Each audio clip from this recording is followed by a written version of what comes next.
ஜெபிப்போம். தகப்பனே, நன்றியோடு ஸ்தோத்திரிக்கிறோம். இந்த நாளிலே நாங்கள் பிரயோஜனமானவர்களை தியானிக்க எங்களுக்கு உதவி செய்யும். இயேசுவின் நாமத்தினாலே பிதாவே, ஆமென்.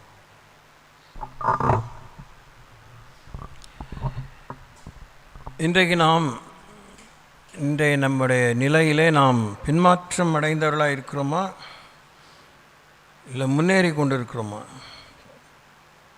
நம் வாழ்விலே பின்மாற்றம் இருக்கிறதை நம்மால் காண முடிகிறதா, இல்லை நாம் ரொம்ப வீர நடை போட்டுக்கொண்டு தேவனுடைய வருகைக்காக ஒத்த காலில் நிற்கிறோமா? ஆம், இல்லை. பதில் சொல்லுங்கள். தமிழில் தானே கேட்டேன்.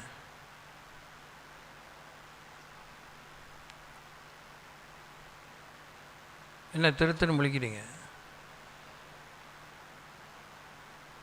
ஆம், இல்லை. சத்தமே இல்லையே. ஆமாம் சொல்லுங்கள். நீங்கள் பின்மாற்றத்தில் இருக்கிறீங்களா, இல்லை அப்படியே முன்னேற்றத்தில் இருக்கீங்களா?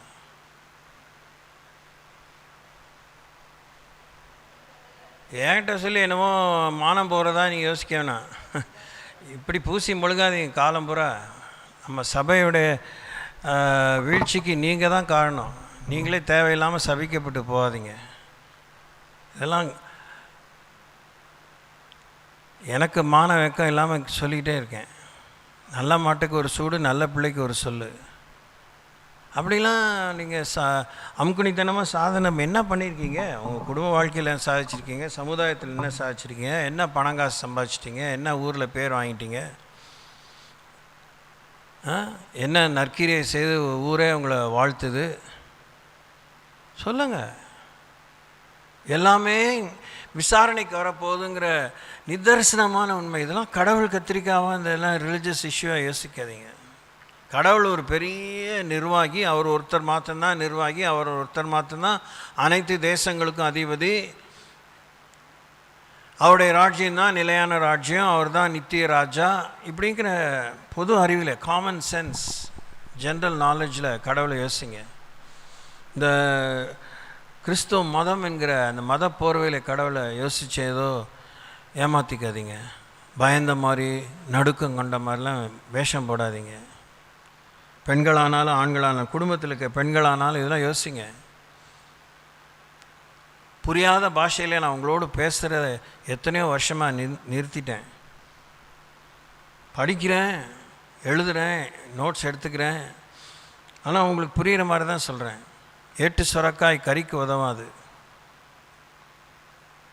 சொல்லுங்கள். இப்போ இன்றைக்கி ஜீசஸ் வந்தால் are you ready to meet him? இன்றைக்கி ஏசு வந்தால் அவரை சந்திக்க நீங்கள் ஆயத்தமா? ஆம், இல்லை. பதில் சொல்லுங்கள். இல்லை இப்படி பார்க்குறேன். என்ன ஏசு சந்திக்க ஆயத்தமா? புரியல. தெளிவாக சொல்லு செல்வி. நான் குறையில் இருக்கல, ஆயத்தமாக இல்லையா? நீங்கள் அதெல்லாம் சொல்ல வேணாம். எதுக்கு தேவையில்லாத பதிலெலாம் சொல்கிறீங்க? அதுவே ஒரு கெட்ட பழக்கம், தப்பான பழக்கம். அது உங்களால் ஒன்றுமே வாழ்க்கையில் கற்றுக்க முடியாது. நீங்கள் கற்றுக்கிட்டு தான் நினச்சதுமே ஏமாத்தமான பொய்யான பாடம்.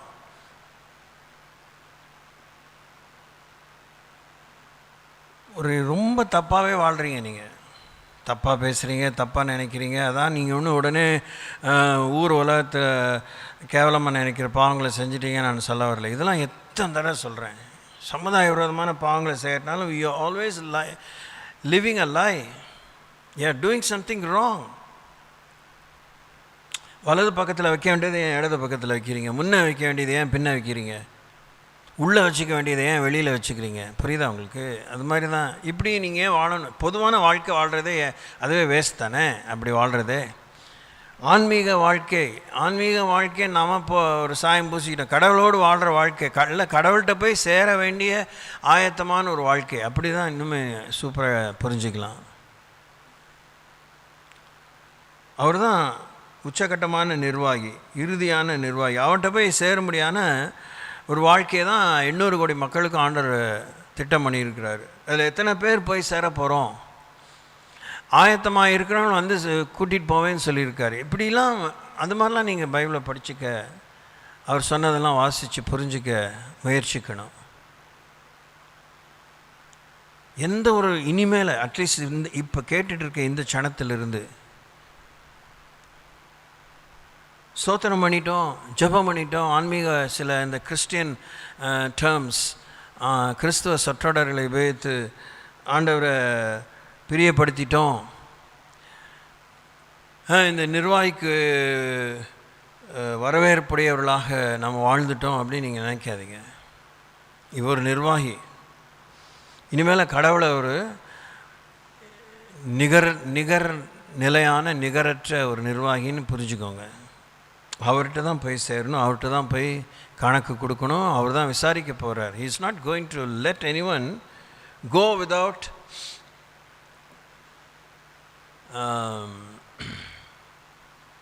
என்ன சொல்கிறது, விசாரணை இன்றி, கேள்வி கேட்காம, evaluation. Without evaluation, he is not going to let anyone into heaven. வாழ்க்கை சீர்தூக்கி பார்க்காம பக்க வழியாக யாரும் பரலோகத்துக்கு அனுமதிக்க மாட்டார். இது சும்மா அசுபுசுன்னு அரண்டவங்கனுக்கு இரண்டதெல்லாம் பேய்ங்கிற மாதிரி பயந்தாங்குழித்தனமாக நடந்துக்கிற ஒரு விஷயம் கிடையாது. ஐயோ நான் என்ன செய்வேன், படிக்கவே இல்லை. நீ படித்தாலும் படிக்காட்டினாலும், ரொம்பவே படித்தாலும் படிக்காட்டினாலும் எக்ஸாமினேஷன் எழுதி ஆகணும். எழுதுனதுக்கு மார்க்கு, சரியானதுக்கு மார்க்கு, அவ்வளோதான். நான் என்ன செய்வேங்கிறது எக்ஸாமினேஷன் ஹால் 10 o'clock எக்ஸாம்னா மணி அடிச்சுட்டாங்க, ட்ரெயின் அடிக்க உடனே உடனே எல்லாம் உள்ளே போகிறோம், அவ்வளோதான். Give me some time, 5 minutes கொடுங்க. 5 minutes மோர்னு எக்ஸாம் முடிகிறதுக்கு முன்னாடி சொல்லுவாங்க. ஆனால் எக்ஸாமினேஷன் ஆரம்பிக்கிறதுக்கு முன்னாடி இன்னும் 5 minutes மோர், 10:05 ஆரம்பிக்கிறோம் அப்படின்னு சொல்லுவாங்களா? சொல்ல மாட்டாங்க. இப்பயுமே நம்ம பார்க்க போகிற விஷயத்தை பற்றிய பொது அறிவில் உங்கள் இதயத்தை பக்குவப்படுத்திக்கோங்க, தயார்படுத்திக்கோங்க. நாம் உலகத்தில் பழக்குவிக்கப்பட்ட, பழகிப்போன, பழகிவிட்ட அநேக ஏகுமுறைகள், வழிமுறைகள் பள்ளியிலோ கல்லூரியிலோ இல்லை வாழ்க்கையிலோ, அனுதின வாழ்க்கையிலோ, ஒரு கிராமத்திலோ ஒரு பட்டணத்திலோ ஒரு குடியிருப்பு பகுதியிலோ, சொந்த வீட்டிலோ வாடகை வீட்டிலோ, கூட்டு குடும்பமோ தனி குடும்பமோ, வசதியான பின்னணியிலோ வசதியற்ற பின்னணியிலோ, நாம் அறிந்தும் அறியாமலையுமே காலங்காலமாக இந்த வேத வசனத்தில் தேவன் குறிப்பிட்டிருக்கிற பிரமாணங்களுக்கு ஏற்றதான் மனித வாழ்க்கை உருவாக்கப்பட்டிருக்கிறது. குறிப்பாக ரோமருக்கு எழுதின 2ஆம் அதிகாரத்தில் மனசாட்சியின் பிரமாணத்தின் பிராரமாக தான் ஒரு குறிப்பிட்ட ஜனம் என்று அழைக்கப்பட்ட இஸ்ரவேலுக்கு மாத்திரம் ஆண்டவர் ஒரு 613 பிரமாணங்களை ஒரு காலகட்டத்திலே தந்தார். Not at the beginning. ஆனால் சிருஷ்டிப்பின் ஆரம்பத்திலிருந்தே நம்ம மனசாட்சியிலே தேவன் குற்றம் உண்டு குற்றமில்லை என்கிறதான உணர்வை ஆண்டவர் வைத்து விட்டார். அந்த நிதானத்தை வைத்து விட்டார், அந்த பகுத்தறிவை வைத்து விட்டார். So nobody can give any excuse. சாக்கு போக்கு சொல்லவே முடியாது. அப்போ நல்லது கெட்டது ஒன்றும் தெரியாமல் நம்ம வாழலை. இந்த நல்லது கெட்டது எல்லாமே இந்த பரிசுத்த வேதத்திலிருந்து தான் மக்களுக்கு தெரிந்தது. கல் தோன்றி கல் தோன்றா காலத்திலிருந்து. வேதம் போய் வேதம், இந்த வேதத்துக்குரிய நாங்கள் எல்லாம் ரொம்ப பீத்திக்கிற கற்கால மனிதர்களோ, மெசப்பத்தோமியா, மொஹஞ்சதாரோ, ஹரப்பா இப்படி தானே சிந்து சமவெளி நாகரிகத்தை சேர்ந்தவர்களோ, அது ஆசிய நாகரிகம், ஆசியர்கள் அல்லாத மற்ற மேலை நாட்டு நாகரிகங்கள், எல்லாத்தையும் கணக்கு எடுத்துக்கிட்டாலும் எல்லாருமே மனுஷர்கள் தானே. எல்லாருக்குள்ளேயும் ஆண்டு மனசாட்சியில் பிரமாணத்தை வைத்திருக்கிறார். So take stock of your life. உங்கள் வாழ்க்கையை சீர்தூக்கி பாருங்கள். குறைகள் ஒன்று சும்மா அப்படிலாம் ஒரு பொறுப்பற்ற ஒரு சின்ன பிள்ளைகளுமே தப்பு தான். சின்ன பிள்ளைன்னு தப்பை ரைட்டு சொல்ல முடியாது. சின்ன பிள்ளை தப்பு பண்ணிட்டா அதுக்கு தண்டனை இல்லை, அதுக்கு முன்பின் விளைவு இல்லைன்னா சொல்லவே முடியாது. யாரும் அதற்காக உத்தரவாக எடுத்துக்கிறாங்க. அம்மா அப்பா நான் பார்த்துக்கிறேங்க, சாரிங்க நான் அந்த நஷ்டத்தை கொடுத்துட்றேங்க, அதனால பிள்ளை செஞ்சது ரைட்னு அவங்க சொல்லவே முடியாது. அதுதான் பெரிய தப்பு. பிள்ளை செஞ்ச தப்பை விட இவங்க தப்பு இல்லைன்னு சொல்கிறாங்க பார்த்தீங்களா, அதான் பெரிய அபத்தம். இதெல்லாம் மூடி மறைக்க முடியாது, ஓடி ஒழிய முடியாத உண்மைகள். இப்படிப்பட்ட எல்லா விஷயங்களுமே நியாய விசாரணைக்கு வரும்.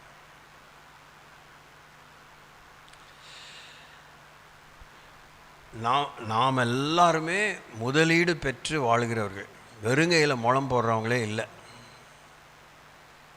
எனக்கு ஒன்றும் இல்லை, நான் ஒன்றும் இல்லைன்னு யாதாம் ஒருவன் ஒருத்தி சொல்வதற்கு கடவுள் யாருக்கும் அப்படிப்பட்ட ஒரு தீங்கை செய்யவே இல்லை.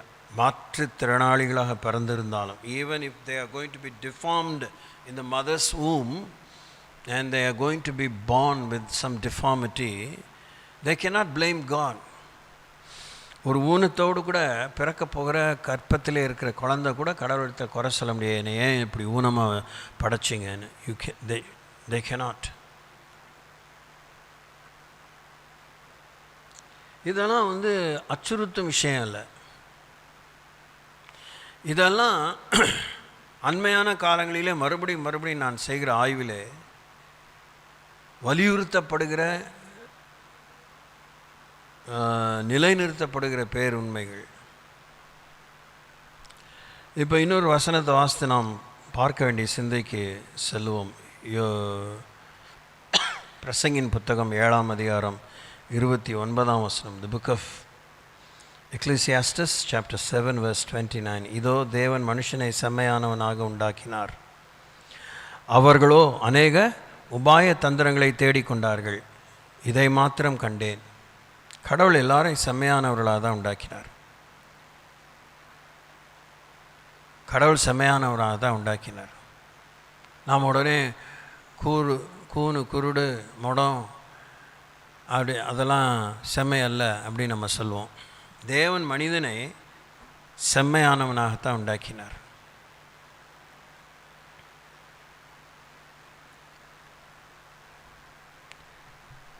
அதுதான் நம்ம இப்போ நம்ம தொடர்ந்து பார்க்க போகிற விஷயத்தினுடைய ஒன்றும் புதிய வெளிப்பாடுலாம் இல்லை. எப்படி நாம் முழுக்க சோம்பேறிகளாக வாழ்கிறோம், முழுக்க அல்சாட்டியமாக வாழ்கிறோம். அதான் கரெக்டான வார்த்தை. அது நாம் பேதைகள்லாம் சொல்லிக்கவே முடியாது. இன்றைய காலகட்டத்தில் நம்ம யாருமே பேதைகளே கிடையாது. அறிவு பெருத்த காலத்தில் பேதைன்னு ஒரு பெண் சொல்ல முடியாது, ஒரு ஆண் சொல்ல முடியாது, ஒரு வாலிபன் சொல்ல முடியாது, ஒரு வாலிப பெண் சொல்ல முடியாது. இவ்வளோ பிள்ளைகளுக்கு சீரழிவு ஏற்படுகிறது. அதனால் அந்த பிள்ளைங்கள்லாம் இன்னசென்ட்லாம் சொல்ல முடியாது. we cannot claim innocence. Please ரொம்ப கேர்ஃபுல்லாக கேளுங்க. நாம் பின்மாற்றத்தின் காலத்தில் இருக்கிறோம். நாம் பின்மாற்றத்தில் இருக்கிறோம் என்பது மெய்யாகக்கூடாது. ஆனாலுமே பின்மாற்றம் நம்மிலே உருவாகி இருக்கிறது. பின்மாற்றம் நம்மை சற்று அவசியமான அளவுக்கே கவ்வி இருக்குதுன்னு சொன்னாலும் மிகையாகாது. ஆனால் சற்று கண்டிப்பாகவே நம்மை கவ்வி இருக்கிறது. நாம் இருக்கக்கூடாத எல்லையில் இருக்கிறோம், இருக்கக்கூடாத நிலையில் இருக்கிறோம், இருக்கக்கூடாத முறையிலே வாழ்ந்து கொண்டிருக்கிறோம். அறிந்தும் நாம் நெருப்போடு விளையாடுகிறோம். நாம் அறிந்தும் வழுக்கலான சருகலான பாதையிலே நடந்து கொண்டிருக்கிறோம். பரவாயில்ல, மேக்கப் பண்ணிக்கலாம், அட்ஜஸ்ட் பண்ணிக்கலாம்னு நினைக்கிறோம். கடவுள் எதையுமே அட்ஜஸ்ட் பண்ணல. கடவுள் பிராயச்சித்தம் செய்தார். God never adjusted anything at all. He only paid the price for salvation. ரட்சிப்புக்கான விலையை தேவன் கொடுத்தார், பரிகாரம் செய்தார், பரிகரித்தார், பரிகார பலியானார். இதை இப்படி கோயிலில் இன்றைக்குமே ஆஸ் ஆன் டேட் உட்காந்து இருக்கிற நீங்கள் இதை மதிக்க கற்றுக்கணும். அண்மையில் சொன்ன மரியாதை தெரியாத ஒரு ஜென்மங்களாக வாழ்ந்துட்டுருக்கோம், மதிக்க தெரியாத ஜென்மங்களாக வாழ்ந்துட்டுருக்கோம். இதெல்லாம் இதயம் புண்படும்படி மட்டன் தட்டும்படி சொல்லலை. அந்த அளவுக்கு சூடு சொரணை இல்லாமல் கண் சொறிப்பான குருடலாக இருக்கிறோம். 2 பேதுரு 1ஆம் அதிகாரத்தினுடைய நிலை நம்ம வாழ்வில் இருக்கிறது. 2 பேதுரு முழுசாக நீங்கள் வாசிப்பது ரொம்ப அவசியம், ரொம்ப அவசியமான ஒரு நிருபம். ஒரு கடிதம். கடவுள் மனிதனுக்கு, குறிப்பாக ரட்சிக்கப்பட்டவங்களுக்கு, இரத்தத்தால் மீட்டு கொள்ளப்பட்டவங்களுக்கு தான் அவருடைய மனவாட்டின்னு ஆண்டவர் நினச்சி விலையாக சொந்தமாக்கி கொண்டவங்களுக்கு அப்போஸ்தலனாகிய பேதுரு மூலமாக தேவன் எழுதின ஒரு கடிதம், அன்பின் கடிதம், love letter. It is written out of love, but it carries lots of warnings. அது அன்பால் தான் எழுதப்பட்டது, ஆனால் எச்சரிக்கைகளால் நிறைந்தது, அது சாபங்களால் நிறைந்ததல்ல. பைபிளில் சாபங்கள்னு உண்டாகுன்னு ஆண்டவர் சபிப்பதற்காக அதை எழுதி வைக்கல. தன்னை விட்டு விலகி போனால் சாபம் அவர்களை பின்தொடரும் என்கிற, முற்பகல் செய்யின் பிற்பகல் விளையும் என்கிற அந்த விளைவுகளை ஆண்டவர் சுட்டி காண்பித்திருக்கிறேன். என்ன நடக்குனே தெரியல, நான் என்ன நடக்குனே தெரியாமல் தான் போனேன், அது இப்படி நடக்கும் எனக்கு தெரியாது, இருந்துன்னா நான் ரொம்ப ஜாகிரதையாக இருந்திருப்பேன், நான் ரொம்ப விவரமாக இருந்திருப்பேன், ரொம்ப உஷாராக இருந்திருப்பேன் அப்படி நம்ம விவரம் வந்த காலத்தில் இன்னி வரைக்கும் சொல்லிகிட்டே தான் இருக்கோம்மா, கிறிஸ்தவங்களோ கிறிஸ்தவங்க அல்லாதவங்களோ. இதை ஒன்று புரிஞ்சுக்கோ. இன்றைக்கி ஆர்பிஎம் நீங்கள் ரொம்ப புரிஞ்சுக்கணும். நாம் இங்கே இல்லாதவங்களாம் அவிசுவாசிகளாக்கும், அவங்களாம் நரகத்தின் மக்களாக்கும், அவங்களாம் இருளின் ஜென்மங்களாக்கும், நாம் ரொம்ப ஆச்சரியமான ஒளிக்குள்ளே இருக்கிறவங்களாக்குன்னு சொல்லி நினச்சிட்ருக்கோம். ஆனால் அவங்களுக்கு நமக்கு வித்தியாசம் எல்லாமே இங்கே உட்காந்து வந்துட்டு போயிட்டுருக்கோம், உட்காந்து பெஞ்சை சூடேற்றிட்டு போயிட்டுருக்கோம்.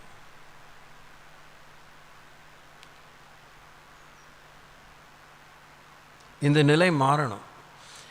இங்கே வரவங்களுக்கு இப்படிப்பட்ட விஷயங்கள் போதிக்கப்படக்கூடாது என்று நான் சொல்ல முடியாது. போதிப்பது குறைவாக்கி கொண்டால் நல்லது. இன்னும் அதிகமாக கிறிஸ்துவின் சாயலுக்கு ஒப்பாக மறுரூபமாக வேண்டிய மேன்மையான விஷயங்களை பற்றி தியானித்து கருத்துக்களை பகிர்ந்து கொண்டு, எப்படி பாடுகளை ஜெயித்தேன், எப்படி பாடுகளை சகித்தேன், எப்படி பாடுகளை வென்றேன், எப்படி பாடுகள் என்னை ஒன்றும் செய்ய முடியல, எப்படி ஆசீர்வாதங்கள் என்னை நிலைக்குலைய செய்யலை, இப்படி அநேக வெற்றியின் இல்லை காரிய சமர்த்தத்தின் நற்செய்திகளை அறிக்கைகளாக முன்மாதிரியாக வரும்போதெல்லாம், கூடி வரும்போதெல்லாம் பகிர்ந்து கொண்டு ஒருத்தருடைய நம்பிக்கையை பலப்படுத்தக்கூடியதாக, தைரியப்படுத்தக்கூடியதாக, திடப்படுத்தக்கூடியதாக தான் இருக்கும்படி சபை கூடி வரும்படியாக சபை ஸ்தாபித்தார். சபை கூடி வருதலை தேவன் நிறுவினார். ஆனால் இன்றைக்கி சபை கூடி வருதல் வரோம், அதிலுமே ஏராளமான ஓட்டைகள், ஏராளமான தூரங்கள், நிராகரிப்புகள், கை கூடி வராமல் கை கொள்ளாமல் தட்டி கழித்தல்கள், இப்படிப்பட்ட ஏராளமான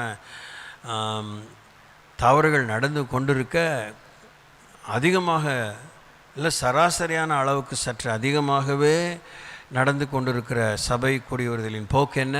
இங்கு நாம் அப்படிப்பட்டதான வெற்றியின் விஷயங்களை பகிர்ந்து கொள்கிறதில்லை. என்ன கிடைக்கும், இப்படி கிடைக்கலாம், அப்படி கிடைக்கலாம், சோர்ந்து போகாதீங்க, தைரியமாக இருங்க, அப்படி மாத்திரம் சொல்லிகிட்டே இருக்கோம். ஒருவன் சோர்ந்து போகாதீங்க, தைரியமாக இருங்கங்கிறத எழுதி கொடுக்கப்பட்ட வேதத்தை இன்னைக்கு டேட்டில் அவங்க அன்றைக்கி ஃபஸ்ட் செஞ்சுரி கிறிஸ்டியன்ஸ் கையில் இம்மீடியட்டாக இந்த பைபிள் அவங்களுக்கு இப்படி நம்ம கையில் பிரிண்டடாக 66 புக்ஸ் அவங்களுக்கு கிடைக்கல. தூங்காமல் கேட்கணும். பொம்பளைங்க வாய்க்கு கைக்கு பேசி இப்படி ஒல்சையாக வாழாதீங்க.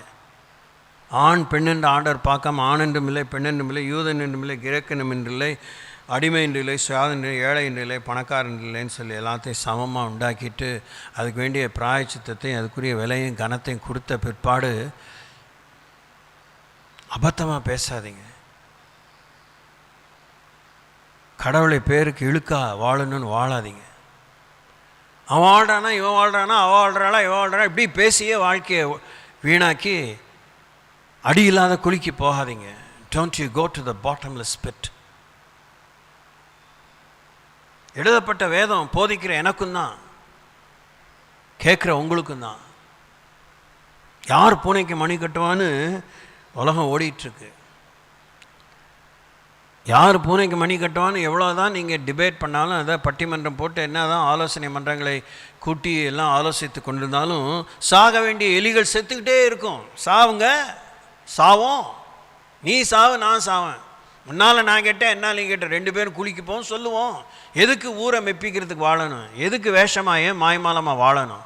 எதுக்கு நெஞ்சை புடச்சிக்கிட்டு நெஞ்செழுத்தமாக வாழணும்? இன்றைக்காவது உங்களுக்கு சொரணை வருமா? இன்றைக்காவது உங்களுக்கு தேவ பயம் வருமா? இன்றைக்காவது நித்தியத்தை பற்றி அறிவு வருமா? இன்றைக்காவது தேவனுக்குமா நிற்கக்கூடியதான தெளிவு வருமா?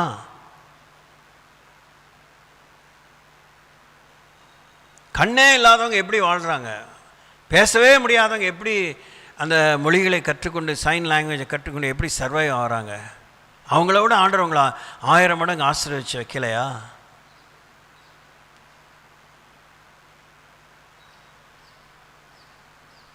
நாம் இப்படியெல்லாம் ஜெபம் பண்ணியும் நாம் சீர்திருத்திக்கவில்லை என்றால், சீர் பொருந்தவில்லை என்றால், நாம் ஒழுங்கு அடையவில்லை என்றால், செய்ய வேண்டியதை தேவன் எதிர்பார்க்கிறதை செய்யவில்லை என்றால் பக்க வழியாக பரலோகத்துக்கு போக முடியாது. லஞ்ச லாவணியமாக ஆராதனைகளையும் துதிகளையும் 24 மணி நேரமோ 7 மணி நேரமோ 7 நாட்கள், அதெல்லாம் மேட்டரே கிடையாது.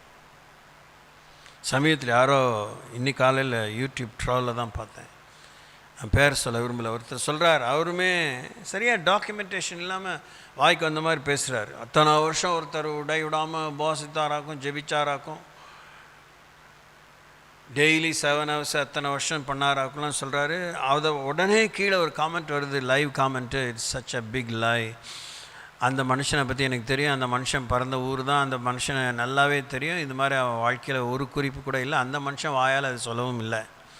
தேவையாது இது எதுக்கு ஊர் அறிய இன்டர்நெட்டில் வரணும், எதுக்கு யூடியூப்பில் போகணும்? அதெல்லாம் அவங்க முன்னா பின்னா யோசித்து பார்த்து எதை ஏற்றலாம் எதை சொல்லலான்னு விவஸ்தை வேண்டாமா? இல்லை, அது மாதிரி தான் இருக்குது.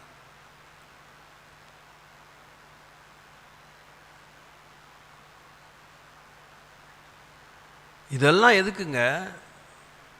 போய் சேரத்துக்கு, எஜமானுடைய சந்தோஷத்தில் பிரவேசிக்கிறதுக்கு, மணவாளன் வருகிறான் சத்தங்கும் மணவரையிலே மன வீட்டுக்குள்ளே பிரவேசிப்பதற்கு. இதெல்லாம் போலீஸ் காலனியில் கூடி வந்த போதே சொல்லியிருக்கேன் நான். எத்தனை வருஷத்துக்கு முன்னாடி, சம் 40 years, மேபி 35, 39, 38 இயர்ஸ்க்கு முன்னாடியே சொல்லியிருக்கிறேன். இவ்விதமாக நம்முடைய கர்த்தரும் இரட்சகருமாகிய இயேசு கிறிஸ்துவின் நித்திய ஜீவனுக்கு உட்படும், நித்திய ராஜ்யத்துக்கு உட்படும் பிரவேசம் உங்களுக்கு பரிபூர்ணமாக அளிக்கப்படும். At the end of the day God has to let us in. நம்மை அவர் அனுமதிக்க வேண்டும்.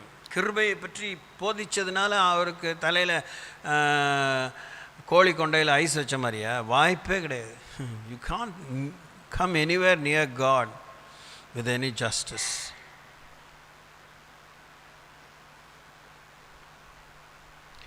நாம் பின்மாற்றத்தில் இருக்கிறோம் என்பதை ஒத்துக்கவே நம்மளால் முடியல.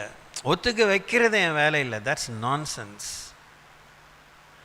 நீ பின்மாற்றத்தில் இல்லை, நீ முன்னேற்றத்தில் இருக்க ஒரு நிலையில் இருக்க. ஏன் தேக்கமான நிலையில் ஏன் இருக்கிறாய்? ஏன் முன்னேறாமல் இருக்கிறாய்? ஒரு காற்றழுத்த தாழ்வு மண்டலம் நிலை கொண்டிருந்தால் ஊற்றி தளிருது மழை. அது ஆழ்ந்த காற்றழுத்த தாழ்வு மண்டலமாக உருவாச்சுன்னா இன்னுமே சிக்கல். அன்பிரடிக்டபிள். லெஃப்ட் மூவ் ஆகாமல், ரைட் மூவ் ஆகாமல், முன்னையும் பின்னே எப்படி கிழக்கா மேற்கா வடக்கா தெற்கா எப்படி மூவ் ஆகும்னு சொல்லவே முடியாது. வடமேற்கா வடகிழக்கா தென்மேற்கா கிழக்கான்னு சொல்ல முடியாது. எவ்வளோ நேரம்னு சொல்ல முடியாது. புயலாக உருவாகுமா? அதெல்லாம் இருக்கே பாசிபிலிட்டி. ஆஃப்டர் ஆல் ஒரு சேட்டலைட், ஒரு கேஜெட், ஒரு என்ன சொல்கிறது, ஒரு கருவியின் மூலமாக இந்த கால சூழ்நிலைகளை எவ்வளோ முடிந்த அளவுக்கு ரொம்ப அப்படியே 100% அவங்க ஒன்றும் கண்டுபிடிச்ச பாணி இல்லை. அவன் சொல்கிறது ஒரு நேரத்தில் நடக்காமையும் தான் போகுது, ஏட்டிக்கு போட்டியாக நடக்குது. அது வெளிநாட்டு வெதர் காஸ்ட்டாக இருந்தாலும் இல்லை உள்நாட்டில் வெதர் காஸ்ட்டாக இருந்தாலும் சேமானால் அதை கண்டுபிடிக்கிறாங்களே. எப்படி மூவ் ஆகுது, அதனுடைய ஸ்பீடை கண்டுபிடிக்கிறாங்களே, அதனுடைய அடர்த்தி டென்சிட்டியை கண்டுபிடிக்கிறாங்களே. இயேசு கிறிஸ்து சொல்லலையா பரிசேயர்களை பார்த்து, நடிகர்களே, வேஷக்காரங்களே, மாய்மாலக்காரங்களே, மாயக்காரர்களே, உங்களுக்கு வானத்தினுடைய அடையாளங்களெல்லாம் உங்களுக்கு நிதானிக்க தெரியும், வருகைக்குரிய அடையாளம் உங்களுக்கு புரியாதா? என்ன விடுகதை போடுறீங்களா என்கிட்ட? ஆண்டவர் கேட்டுட்டு தானே ஒரு அடையாளம் கொடுக்குறாரு. யோனா தீர்க்கதரிசியுடைய அடையாளத்தை தவிர உங்களுக்கு வேறு எந்த அடையாளம் கொடுக்க முடியாது அப்படின்னு சொன்னாரா? எல்லாம் கேட்டுட்டு டாக்குமெண்டட் பைபிளை கையில் வச்சுட்டு நாம் எப்படி குருடரோட கேவலமாக வாழ்ந்துட்டுருக்கோம். குருடர்கள் ஜாக்கிரதையாக நடக்கிறாங்க. ரொம்ப ரேராக தான் தடுமாறி விழுறாங்க. ரொம்ப ரேராக தான். It's not a தரோஃபேர்.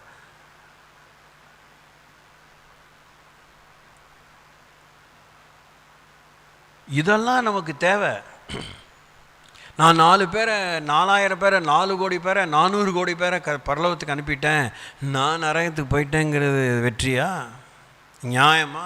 நீதியா? அவசியமா? தேவையா? இயேசு சொல்லலையா பரிசேய சர்ச்சையை பார்த்து, 7 கடல் தாண்டி அத்தனை பேரை நீங்கள் உங்கள் மார்க்கத்துக்கு அமையர்களாக மாற்றுறீங்க, ஆனால் நீங்களும் நரகத்தின் பிள்ளைகளாக மாறுறீங்கன்னு ஆண்டவர் உங்கள் மூஞ்சியில் சொல்லலையா? உங்களுடைய ரட்சிப்பை காத்துக்கொள்ளுங்கள், கிருபையை போக்கடிக்காது. கிருபை தான், கிரியை அல்ல அப்படின்னு சொல்லி பேசி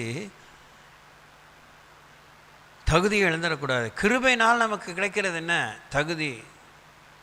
கிருபையை போக்கடித்தால் நமக்கு நடக்கிறது என்ன? தகுதி இழப்பு.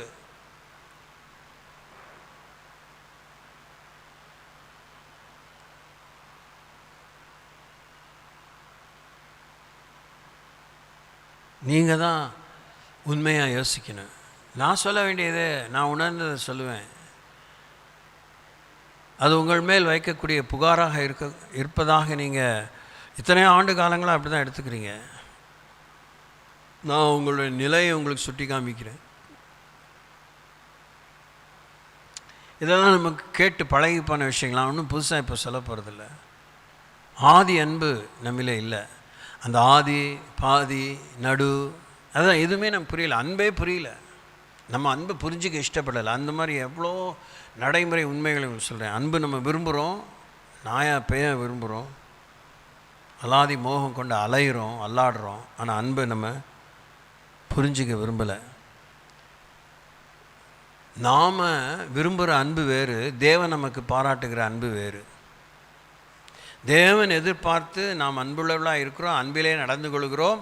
அதனாலே நாம் அவருடைய பிள்ளைகள் என உலகத்திலே காண்பார்கள், அவர் ஏற்றுக்கொள்வார்கள் என்று அவர் விட்டு சென்ற மாதிரியும் அவர் காண்பித்த சவாலும் வேறு, நாம் நடந்து கொள்கிற விஷயமே வேறு. Even in the churches, even in the charismatic churches, எந்த ஒரு சபைகளிலும் கூட. எந்த சபைகள் இல்லாத போராட்டம் எந்த ஒரு சபைகள் இருக்குது. ஏன்னா வாய்க்கிலேயே பேசுகிறோம், வெத்து வேட்டாக வாழ்கிறோம்.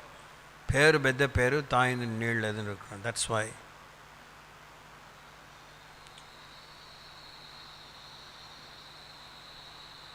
தயவுசெய்து நான் என்னங்க செய்ய முடியும்? தயவுசெய்து காலில் விழுறேன், கையில் விழுறேன், என்னத்தையே கேவலமாக சொல்லக்கூடாதெல்லாம் சொல்லி அப்படியா யாருக்காது அனுதாபத்தை எதிர்பார்க்கல. உங்கள் அனுதாபத்தை எதிர்பார்க்கவே இல்லை. எப்படியாச்சும் உங்களுக்கு புத்தி வருமா? எப்படியாச்சும் திருந்துவீங்களா? இல்லை பரவாயில்ல அப்படியெல்லாம் ஆண்டவரேன்னு அப்படியெல்லாம் போனவன் தான் சாபமான சந்ததியை பெற்றவன் தான். லோத்தினுடைய முடிவு மேன்மையாக இருந்ததா? பைபிள் இல்லை. அவன் பரலோகத்துக்கு வந்தால் வரல. That's none of a business. நம்ம பரலோகத்துக்கு போகுமாங்கிறது தான் இப்போ அடி வயிற்றில் நெருப்பு வச்ச மாதிரி காலத்தில் இருக்கிறோம். யார் வரல என்ன?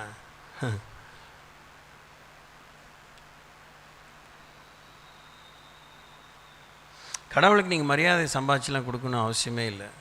அவரே முழுக்க முழுக்க மரியாதைக்குரியவர், மரியாதையே உருவானவர்.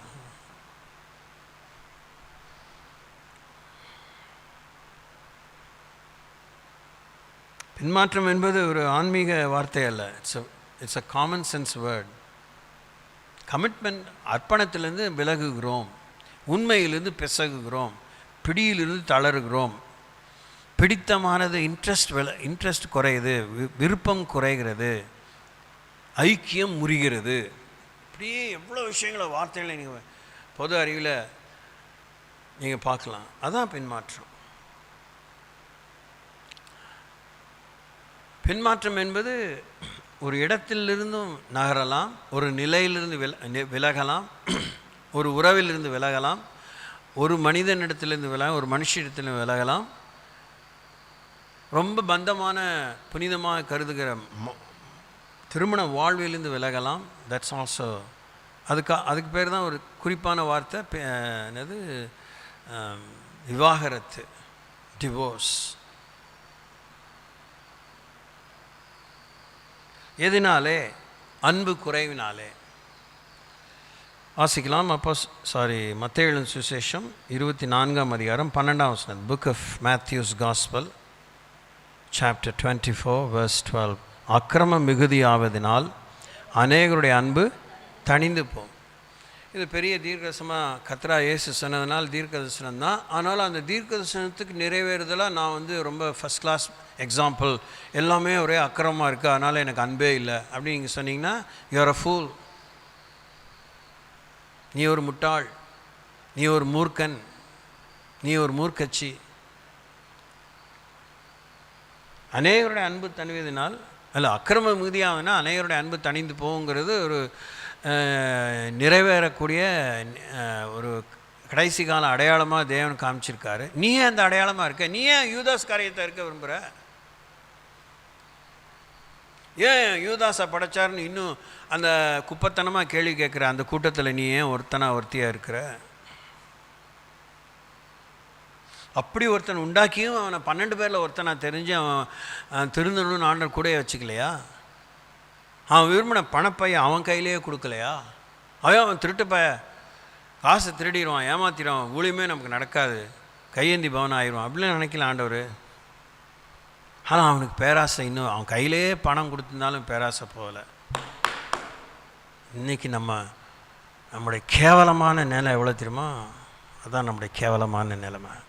பணங்காசும் உயர்வும் மதிப்பும் அரவணைப்பும் அன்பும் பாசம் கொடுத்துருந்தோம், காஞ்ச மாடு கம்பளை பந்து மாதிரி பிச்சைக்கு அலையிற மாதிரி அற்ப காசுக்கு அற்ப காரியத்துக்கு அலைகிறோம். வேணாட் இப்போ தான் ஏதோ பாட்டில் பான திருப்தி இல்லை. we don't have satisfaction. போதும் என்கிற மனம் நமக்கு இல்லை. அவங்க இருக்கிறாங்களோ? கடவுள் யாரையாவது ஒருத்தனை முன்மாதிரியை வச்சு பேசியிருக்காரா?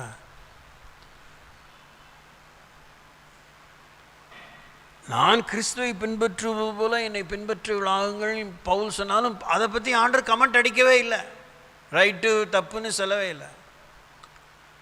அதுதான் நம்ம கவனிக்க வேண்டியது. அண்மையான காலத்தில் அந்த உணர்வு எனக்கு வந்துச்சு. பவுலை விட நித்தியமான நிரந்தரமான நிச்சயமான உறுதியான நிர்மலமான முன்மாதிரி இயேசு கிறிஸ்து.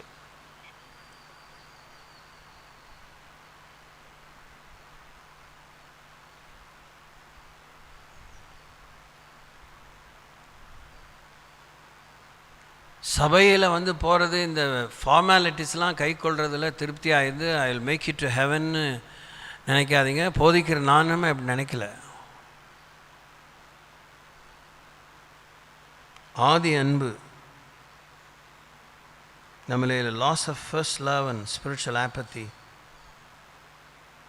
உங்கள் ஆத்மா ஈடேற்றத்துக்காக நீங்கள் என்ன முயற்சிக்கிறீங்க? ஆத்மா பலம் அடையும்படி என்ன செய்கிறீங்க? இதெல்லாம் நம்ம எத்தனையோ முறை இந்த ஊழிய பாதையில் ஆராதனை சங்கீதம் நான் எடுக்கும்போதெல்லாம் பல முறை வலியுறுத்தி இருக்கிறேன். இன்றைக்கு ஞாபகப்படுத்துகிறேன். தாவீது எத்தனையோ கருத்துக்களை எழுதினாலும் அதில் டாப் மோஸ்ட் கருத்து என்னென்னா, என் ஆத்மாவே கர்த்தரை ஸ்தோத்திரி, என் முழு உலகமே அவருடைய பரிசுத்த நாமத்தை ஸ்தோத்திரி, அவர் செய்த சகல உபகாரங்களை மறவாது. உட்கார வச்சு ஆத்மாவை அந்த மாதிரி ஒரு ஸ்டாண்டு மேலே உட்கார வச்சு சேரில் இந்தா ஒழுங்கா கடவுளை ஸ்தோத்திரி, முழு உள்ளமே, பாதியில் காலல்ல, முழு உள்ளமே அவருடைய நாமத்தை ஸ்தோத்திரி, என் ஆத்மாவே கர்த்தரை ஸ்தோத்திரி, அவர் உனக்கு செய்த சகல உபகாரங்களையும் மறவாத. இது ஒன்று செஞ்சிட்டு இருந்தாலே நம்ம ஆராதனை தான் செய்கிறோம். we take the right service to God, which we don't do. எங்கே உங்கள் ஆத்மா நீங்கள் மதிக்கிறீங்க? பின்மாற்றம் என்பது என்ன? உங்கள் ஆத்மா நீங்கள் அவமதித்து வாழ்கிறீங்க. உங்கள் ஆத்மாவை நீங்கள் மதிச்சிங்கன்னா மரணத்தை குறித்த ஒரு பொறுப்புணர்ச்சி உங்களுக்கு இருக்கும். ஏன்னா அது கடைசி தருணம். சரீர மரணத்தை பற்றி சொல்கிறேன். ஒன்று, ஆத்மீக மரணத்தை குறித்து நீங்கள் 24/7 all the days of your life you have to be careful enough. அந்த ஆத்ம மரணம் தான் கடவுளை விட்டு தூரமாக வாழ்கிறது. அதுதான் பின்மாற்றம், divorcing your relationship with God. ஆத்மாவே எவ்வளோ விஷயங்கள் பாதிக்குதுன்னு தெரியாமல் நாவினாலே பிசைக்கிட்டே இருக்கோம், நாவினாலே மீறிக்கொண்டே இருக்கிறோம், எண்ணத்தாலே மீறி. உள்ளத்தின் நிறைவினால் தான் வாய் பேசும். வாய் என்ன, இந்த வாய் என்ன கட் பண்ணிட்டா தான் என்ன உடனே பேச்சு நின்றுருமா? பேச்சு நின்றுருச்சுன்னு அர்த்தமா? கிடையாது. 139ஆம் சங்கீதத்தின் பிரகாரமாக நம்ம வாயில் சொல் பிரவாகத்துக்குனா கர்த்தர் அதையெல்லாம் தூரத்தில் அறிகிறார். ஸோ நம்முடைய வார்த்தை இங்கே எங்கேயோ இருக்குது, somewhere around 10 kilometers, 100 kilometers, 1000 kilometers, 10 feet. It is away from us. It is all around us. எப்போ அதுக்குள்ளே நமக்குள்ளே அது உள்ளே போகுமோ, எப்போ அது ஆத்மாவில் ஜெனரேட் ஆகி அப்படியே இதே நிறையினாலே வாய் பேசுகிறதுக்கு இங்கே வருமோ, சைஃபன் ஆகி இங்கே வருமோ, அதெல்லாம் மின்னல் வேகத்தோட வேகமாக நடந்து விடுகிறது. எதை நாம் பூதாகரப்படுத்தலை, இன்னும் நீங்கள் வல்லமை மிக்க, இன்னும் நீங்கள் தகுதி மிக்க, இன்னும் கிருபை மிக்க, இன்னும் கூர்மை மிக்க, இன்னும் உத்தரவாதம் மிக்க மக்களாக நீங்கள் எழும்பணும். இஸ்ரவேலில் நான் தாயாக எழும்பும் அளவும் இஸ்ரவேலின் கிராமங்கள் பாழாயின. இன்னும் நீங்கள் சரியாக மனம் திரும்புதலுக்கேற்ற கனிகளோடு நீங்கள் வாழாததுனால உங்கள் ஜபங்கள் உதட்டளவான ஜபங்களாக இருக்கின்றன. நல்லோர் மேலும் தீயோர் மேலும் தேவன் மழையை பொழியக்கூடிய அளவாகத்தான் இருக்கிறது. ஒரு அபிகாயிலை போல ஒரு அபிஷேகம் பண்ணப்பட்டவன் கடவுளை வார்த்தைக்கு மீறி தன்னுடைய அந்தஸ்தை, ஸ்தானத்தை, அபிஷேகத்தை இழக்கக்கூடாதுன்னு தான் புருஷன் ஒரு பிசாசின் மகனாக இருந்தும் தாவீதை தடுக்கிறான். அந்த மாதிரி உங்கள் லைஃப்பில் ஏதாவது இனிஷியேட்டிவ் இருக்கா?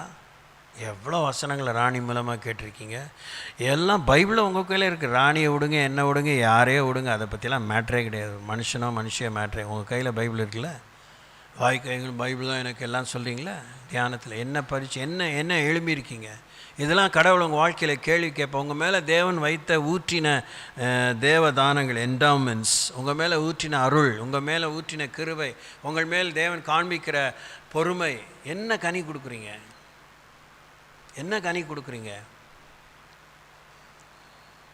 இல்லை அவர் ரொம்ப நல்லவர், ஒன்று நீ அதெல்லாம் சொல்லாத. நீ சொன்னதுனால அவர் நல்லவர் ஆகிட போகிறதில்ல, நீ சொன்னதுனால அவர் கெட்டவர் ஆகிட போகிறதில்ல. ரொம்ப நல்லவர் தான் நினச்சேன், இப்படி பண்ணிட்டார், என்னன்னு தெரியல அப்படின்னு நீ சொல்லவே வேண்டாம். நம்முடைய விமர்சனைக்கு தேவன் உள்ளானவர் அல்ல. நம்முடைய விமர்சனைகளுக்கு அப்பாற்பட்டவர், நம்முடைய அபிப்பிராயங்களுக்கு அப்பாற்பட்டவர். இப்படிலாம் அந்த இமோஷனலாக உணர்ச்சி வசப்பட்டு இப்படிலாம் நம்ம சொல்கிறோம், தலைவா உன்னை வணங்க, இதெல்லாம் ஆளை கவுக்கிற மேட்டரு. அவர் தலைவர்னால் எங்கே நம்ம தொண்டர்களாக வாழ்ந்தோம்? என்ன தொண்டு செய்கிறீங்க? Straight point. என்ன ஆண்டவருக்காக தொண்டு செய்கிறீங்க? யார் தொண்டு செய்கிறவங்க சொல்கிறாரு? என் வார்த்தையை கேட்டு அதன்படி செய்கிறவன் தான் தொண்டு செய்கிறவன். ஆமாவா? என்ன அப்படி வார்த்தையை கேட்டு அதன்படி செஞ்சுருக்கீங்க? சொல்லி கொடுத்ததை தான் எத்தனை விஷயம் 100% செஞ்சுருக்கீங்க, 10% செஞ்சுருக்கீங்க. உட்காந்து எந்த பிரசவமே கேட்கலாம் உங்களால், அந்த அளவுக்கு ஆயிட்டீங்க. அப்படின்னா அது என்ன? நீங்கள் பாறை இதயம், எதுவுமே அது மேலே போடலாம், அது ஒன்றுமே செய்யாது. அந்த மாதிரி ஆயிட்டீங்க. No change. நான் சொல்லட்டுங்களா? எத்தனையோ முறை நான் யோசிச்சிருக்கேன். எத்தனையோ முறை நான் அப்படியே இப்போ இன்றைக்கி செய்யலான்னு வந்துடுவேன், எனக்கு வழிநடத்தல் இல்லாமல் போயிடும். ரொம்ப வைராக்கியமே வருவேன். எதுவுமே இன்னுமே அது இருக்குது எனக்கு. உங்களை இங்கே பிரசங்கம் பண்ண விட்டால் நீங்கள் வாய்க்கிலேயே பேசுவீங்க, ஊரே அரண்டு போக அதிரடி பிரசங்கெல்லாம் பண்ணுவீங்க. ஆனால் இம்மி கூட உங்கள் வாழ்க்கையில் முன்மாதிரியோடு அதை செய்ய மாட்டீங்க. அதை செஞ்சிட்டதுனால உங்களுக்குலாம் இன்னும் கொஞ்சம் பெருமை வந்துடும்.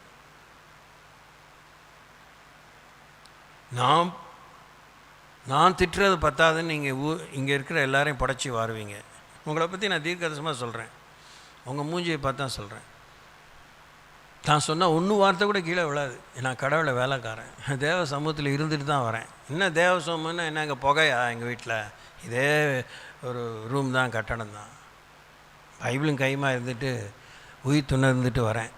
அவர் எனக்கு என்ன சொல்லுவார், நான் என்ன உருப்படணும். நீங்கள் இதெல்லாம் செய்யக்கூடியவங்க செய்வீங்க.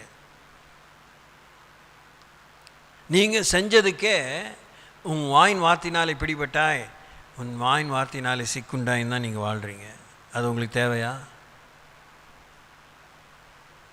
தேவையா?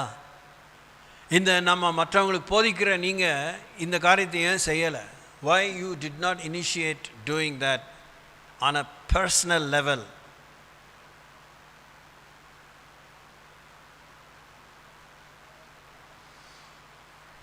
தெபொராளுடைய புருஷனை பற்றி ஒன்றும் பைபிள் சொல்லவே இல்லை. ஆனால் தெபொராள் புருஷன் கொடி பிடிக்கல, அவன் பிக்சரே ஆண்டவர் கொண்டு வரல. அதனால் தெபொராள் அவனை நசுக்கினா அடக்கி ஆழ்ந்தாலும் அர்த்தமா கிடையாது. she was totally under the control of God. தெபொராளோடு நிற்கிறதுக்கு பாராக்னு ஒரு மனுஷன் ஆண்டவர் வச்சுருந்தார் அன்னைக்கு. அந்த ஆள் அதுக்கு மேலே தொட நடுங்கி. அதனால் ஒரு பெண்ணை கொண்டு தேவன் காரியங்களை செய்தார். உங்களை பற்றி ஆண்டவர் எங்கேயுமே மட்டம் தட்டலையே. உங்களுக்கு மதிப்புக்கு தான் அலையிறீங்க, ஆனால் மதிப்பாக ஏதாவது செஞ்சுருக்கீங்களா சொல்லுங்க. என்ன மதிப்பாக வாழ்கிறீங்க? உங்களை கண்டு பிசாசு நடுங்கிறானா அதான் மதிப்பு. நீங்கள் பட்டு பீதாம்பரம் தான் கட்டிக்கிட்டு வரீங்க, ரொம்ப சந்தோஷம். இன்னும் மற்ற சபைகளை போல் இன்னும் வசதிங்கிற மாதிரி இருந்தால் நீங்கள் இன்னுமே எவ்ரி கூட்டத்துக்கு அட்டகாசமாக தான் வருவீங்க. அதெல்லாம் okay, no problem, it's no issue to me or to God. எனக்கு ஜாய்ஸ் மேயரை பற்றி ஒரு ஃபேசினேஷன் என்னென்னா, every time whenever I have watched her on the TV, she comes always with the dazzling clothes, modest and dazzling clothes.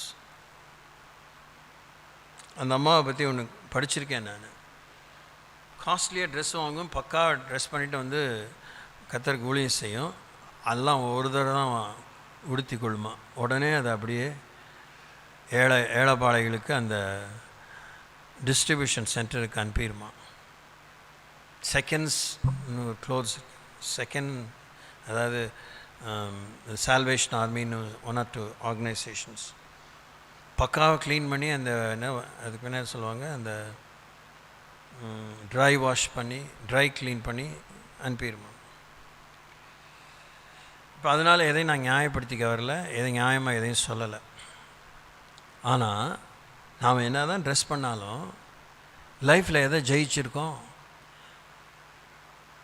உடன் பிறந்தே கொல்லும் நோய்ங்கிறது போல் ஜென்ம சுவாபத்தை எவ்வளோ நம்ம ஜெயிச்சிருக்கோம்? ஜென்ம சுவாபத்தை எவ்வளோ ஜெயிச்சிருக்கோம்? குடும்ப சுவாபத்தை எவ்வளோ ஜெயிச்சிருக்கோம்? மறைமுகமாகவோ பகிரங்கமாகவோ சந்தடி சாக்கிலையோ ரொம்ப சாதுரியமாகவோ ஜாதியை தொங்கிட்டு இருக்க நீங்கள் உங்கள் ஜாதி சுவாபத்தை எவ்வளோ ஜெயிச்சிருக்கீங்க? நீங்கள் பரிசுத்த ஜாதின்னு ஊருக்கு சொல்லி என்ன பிரயோஜனம்? What's a big idea? அப்படி நீங்கள் ஆங்கிலத்தில் சொல்லாமல் லோக்கியோ ஹைக்கியோ கொஞ்சம் சின்ன அளவில் பெரிய அளவில் செஞ்சாலும் பரிசுத்த ஜாதிங்கிற நிலையில் நம்ம பார்த்து தான் மனவாட்டியை கட்டிக்கிறார். நம்மளுடைய அந்த இயல்பான ஜாதின்னு பார்த்தா நம்மளை அவர் எப்படி கட்டிக்குவார்? கட்டிக்கவே மாட்டார். ஆமாவா? பதில் இருக்காது. நாம் புறஜாதிகள்.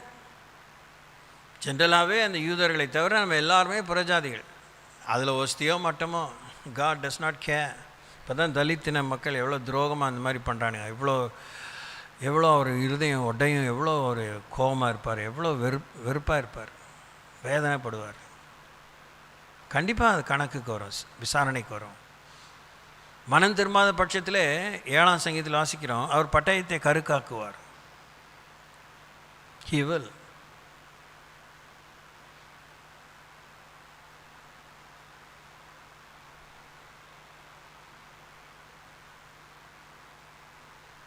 நாம் பின்மாற்றத்தில் இருக்கிறோங்கிறதுக்கு இல்லைன்னா ஆவிக்குரிய வறட்சியில் இருக்கோம். வரட்டு கௌரவம் நிறைய இருக்குது, வரட்டு ஜம்பம், வீம்பு. இப்போ கூட ஆமான்னு சொல்லுவீங்களே, சொன்னீங்கன்னா ஒன்றும் அது குறையா சொல்லாது, அது உங்களுடைய. ஆனாலும் அது நான் எப்படி பின்மாற்றத்தில் இருக்க ஒத்துக்கிறது? அது கேவலமாக இல்லை,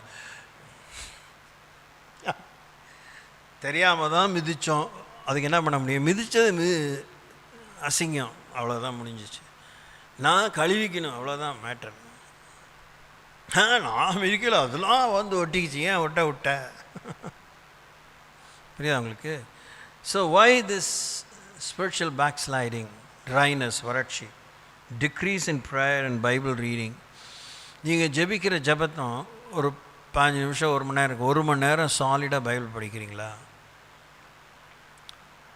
அதை நம்ம திலே பாஸ்டர் பழனியிலேருந்து வந்த பால்ராஜ் சொல்லனா, 1 மணி நேரம் நம்ம ஜெபம் பண்ணால் நம்ம தான் பேசிகிட்டு இருக்கோம். 1 மணி நேரம் பைபிள் படித்தா கடவுள் 1 மணி நேரம் நம்மோட பேசுகிறாரு.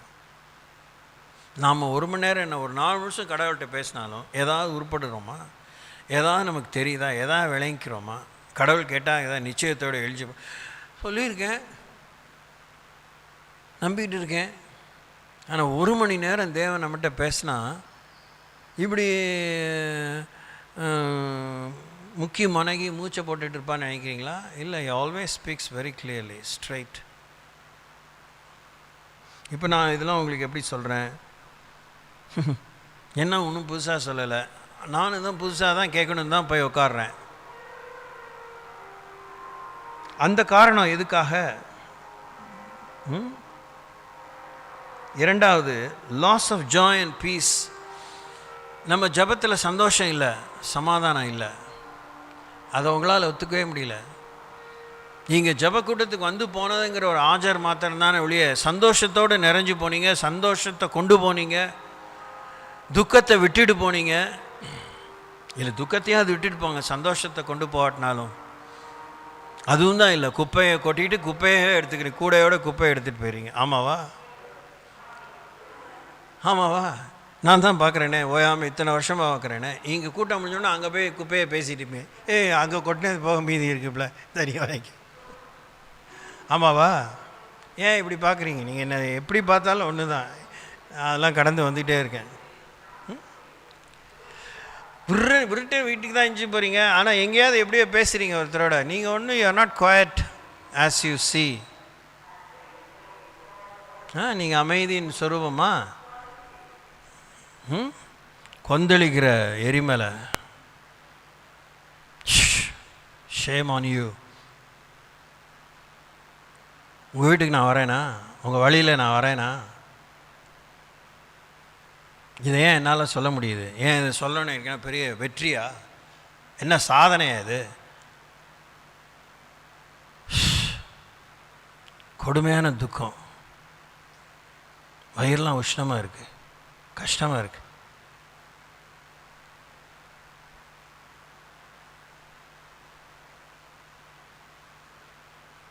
ஏன் நாம் ஜபத்துக்கு பின்னே சந்தோஷத்தின் ஊற்றா இல்லை, ரட்சிப்பின் ஊற்றா இல்லை, பரிசுத்தத்தின் ஊற்றா இல்லை, நம்பிக்கையின் ஊற்றா இல்லை? ஏன் இம்மீடியட்லி ஆஃப்டர் ப்ரேயர் கொயாமையான்னு கண்டதையும் பேசுகிறீங்க? அப்படியே சந்தடி சாக்கில் ஏன் கொக்கி போட்டு ஒரு காரியத்தை கேட்க விரும்புகிறீங்க? என்ன மண்ணாங்கட்டி விசாரணை உங்கள் வாழ்க்கையில்? உங்கள் விசாரணையினால் யார் விசாரம், நெஞ்சில் இருக்க விசாரணை நீங்கிச்சு? Tell me, tell God. நீ சபைக்கே சொல்ல வேணாயா, எனக்கு I am not interested in you பொரணி. நீ கடவுள்கிட்ட சொல்லு, உன் ஆத்தும நேசர்கிட்ட சொல்லு. அவராக மெச்சிக்கிட்ட ஏதாவது உனக்கு சவராட்சணை பண்ணட்டும், ஏதாவது சௌரியம் பண்ணட்டும்.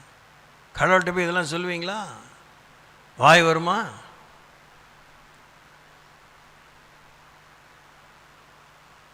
சமாதானம் ஜபம் பண்ணதுனால், யார் ஜபத்தை கேட்டதுனால் சமாதானம் குறையுது. யார் ஜபத்தை கேட்டாலும் சமாதானம் வரணும். சமாதானம் வர்ற மாதிரி ஜபம் பண்ணியிருக்கீங்களா? சமாதானம் பண்ணுற மாதிரி ஜபம் பண்ணியிருக்கீங்களா? வார்த்தை சமாதானம் இருக்கும், சந்தோஷம்னு வார்த்தை இருக்கும்.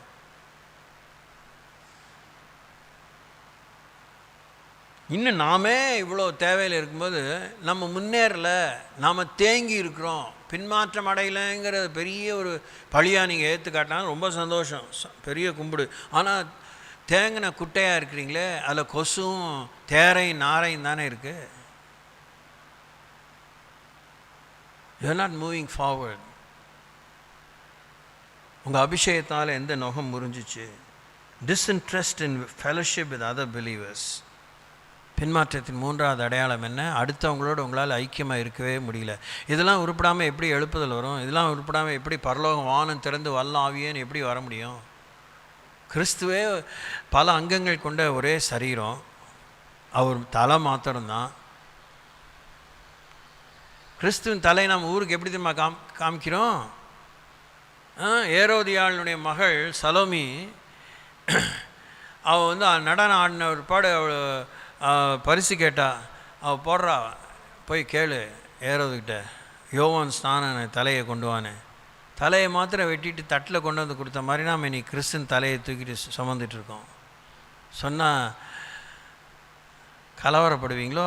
அதெல்லாம் பழகி போயிடுச்சு உங்களுக்கு. உங்களுக்கு எதுவுமே டச் ஆகாது. இங்கே இப்போ நான் சொல்கிறேனே, இப்போயே இந்த மஞ்சள் ஒரு 3 அடிக்கு இந்த மஞ்சள் மொசைக் போட்டிருக்கோமா, இது திடீர்னு இப்படியே ரெண்டாக பழகுதுன்னு வச்சுங்க, பூகம்பம். நீங்கள் என்ன ஆடி போயிடுவீங்கன்னு நினைக்கிறீங்க? ஐயோ கொஞ்சம் கத்திட்டு போயிடுவீங்க, அவ்வளோ பழகி போயிட்டீங்க. நம்ம பூகம்பத்தை பார்த்து பழகிட்டோம், சுனாமி பார்த்து பழகிட்டோம், நெருப்பை பார்த்து பழகிட்டோம், வறட்சியை பார்த்து பழகிட்டோம், பவர் கட்டு இருட்டை பார்த்து பழகிட்டோம், எல்லாமே பழகிட்டோம். நமக்கு இது ஏதாவது ஆக்சுவலாக நம்ம பிசாசோடு பழகிட்டோம் வச்சுக்கோங்களேன். அதனால் பிசாசை பார்த்து நம்ம பயம் இல்லை. தேவனோடு மாத்திரம் பழகிறதுக்கு நமக்கு மாய அச்சம். என்னமோ நினச்சிக்கோ நினச்சிடுவார். என்ன நக்கால் பண்ணுறீங்களா கடவுள்கிட்ட? என்ன பாருங்கள், என்ன பார்க்க உங்களுக்கு முடியல, இந்த உண்மை உங்களுக்கு பிடிக்கல இல்லை? எப்போ பார்த்தாலும் பாஸ்டர் நீங்கள் திட்டிகிட்டே இருக்கீங்க, எப்போ பார்த்தாலும் நீங்கள் முன்னேறாமல் தேங்கின குட்டி சொல்லுங்கள். இந்த உண்மையை உங்களால் ஒத்துக்கவே முடியல, ஆமாவா?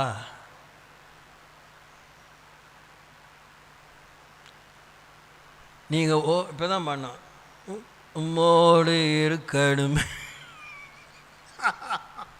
துக்கத்தோடு தான் பாடுறோம். சிரிச்சிங்க, வெளியில் சொன்னால் வெக்க உள்ளே வச்சுட்டுங்க. உம்மோடு இருக்கணுமே ஐயா, உம்மை போல் மாறணுமே, ஓடும் நதியின் ஓரம் வளரும் மரமாய் மாறணுமே. என்ன அர்த்தம் அது சொல்லுங்கள்? ஓடும் நதியின் ஓரம் வளரும் மரமாய் அந்த அதை விரும்பி புரிஞ்சு தான் பாடினீங்களா? இல்லை அது இப்போ பாட்டில் அப்படி இருக்கு, நாங்கள் பாடிட்டோம் அப்படின்னு சொல்லுவீங்க, அப்படி தான் சொல்லுவீங்களா இருக்கும். அது என்ன வசனம் அது? அதெல்லாம் சொல்லுவீங்க. உடனே வெளிப்பாடுக்கு என்ன, நீங்களாம் டிக்ஷனரி தானே. உடனே 1ஆம் சங்கீதம் பிரதர். ஆமாம், 1ஆம் சங்கீதம் தான். யாரா இங்கே 1ஆம் சங்கீதமாக இருக்கீங்களா? ஏக்கா பக்கத்தில் நான் தான் 1ஆம் சங்கீதம் சொல்லுவீங்களா? சொல்லுங்கள் சொல்லுங்கள். நீங்கள் 1ஆம் சங்கீதமா? 1ஆம் சங்கீதமா? ஐயோ, உங்கள் ஓரத்தில் வந்தால் ஏதாவது மரமாக வளருதா, காய்க்குதா? அதெல்லாம் கேட்காதீங்க. இப்போ பேப்பரில் இருக்க அதை வேணால் ஒட்டிக்கும். இந்த விபிஎஸில் இது ஸ்டிக்கர் ஒட்டிக்கிட்ட மாதிரி 1ஆம் சங்கீதம் 10ஆம் சங்கீதம் அந்த சங்கீதம் இந்த சங்கீதம். யாராவது உங்கள் ஓரமாக போகும்போது உங்கள் மேலே பட்டாலும் அப்படியே அப்படிதான் பார்க்கணும். எங்கள் வீட்டில் இந்த ஃபேவர் பிளாக் போட்டிருக்கோம். ஃபேவர் பிளாக்கில் அந்த சின்ன சின்ன சின்ன சின்ன கேப்ஸ் இருக்குது. அதுக்குள்ளே போய் hardly is going to be 1 month. அது முளையுது. ஐயோ இயேசுவே, என்னடா அங்கே இவ்வளோ காலி இடம் இருக்குது, இன்னும் தோண்ட வைக்கல, அதுக்குள்ளே இங்கே இஷ்டத்துக்கு நான் விதையப்படாமல் வளருது. அது மாதிரி உங்களோட பழகிற ஓரமாக எதாவது விளையுதா? களை தான் விளையுதா? அதுக்கு பஞ்சம் இல்லை பிரதர், களை தான். உங்களோட பேசி பொய்யை கற்றுக்கிட்டவங்க இருக்கிறாங்க, உங்களோட பேசி பழகி ஏமாற்ற கற்றுக்கிட்டவங்க இருக்காங்க, உங்களோட பேசி புரணி பேச கற்றுக்கிட்டவங்க இருக்காங்க, உங்களோட பேசி சும்மா வேஷமாக ரோசமாக இருக்கிறவங்க இருக்காங்க, உங்களோட பேசி பாவத்தை ஜெயித்தவங்க யாராவது ஒருத்தங்க இருக்காங்களா? உங்களோட பேசி பழகி பொறுமையாக சகிச்சிட்டு இருக்கிறவங்க யாராவது இருக்காங்களா? உங்களோட பேசி நிந்த அவமான சிறுமையை சந்தோஷமாக ஏற்றிட்டு வாழ்கிறவங்க இருக்காங்களா? இதெல்லாம் கேட்காதீங்க, நேரம் ஆகுது. அங்கே வேற சுட்டுட்டு இருக்காரு சமோசா.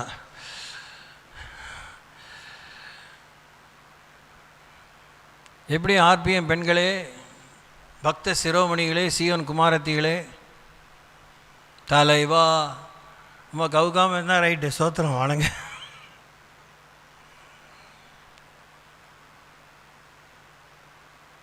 எல்லாம் எழுச்சி நெல்லுங்க.